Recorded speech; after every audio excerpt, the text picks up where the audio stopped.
पाहूयात पुढची बातमी. कुणबी प्रमाणपत्रासाठी जरांगे पाटील पुन्हा एकदा आक्रमक झाल्यानं लक्ष्मण हाके यांनी टीका केलेली आहे. प्रसाद लाड जरांगेंचे मास्टरमाइंड असल्याची टीका लक्ष्मण हाकेंनी केली. जरांगेंच्या आंदोलनाला प्रसाद लाड यांनी पैसा पुरवल्याचा आरोप लक्ष्मण हाके यांनी केलेला आहे.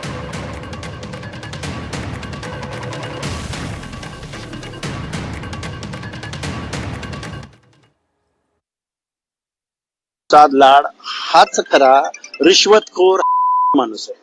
कारण 1,00,000 नोकऱ्या त्याच्या क्रिस्टल ग्रुप ऑफ कंपनीजला गेलेल्या आहेत. तिथं आरक्षण पाळलं जात नाही, तिथं कामगार कायदा पाळला जात नाही, तिथं पगार वेळेवर दिला जात नाही. आणि परत त्या नोकऱ्या कोणाच्या आहेत तर त्या महाराष्ट्र शासनाच्या आहेत. 76% महसूल महाराष्ट्र शासन त्याला 10-12% सरचार्ज देतोय. म्हणजे प्रसाद लाड नावाचं सरकारनं पाळले का? आणि आता मनोज जरांगेचं जे आंदोलन उभं आहे ना, त्याला सगळा पैसा पुरवलाय प्रसाद लाडाने.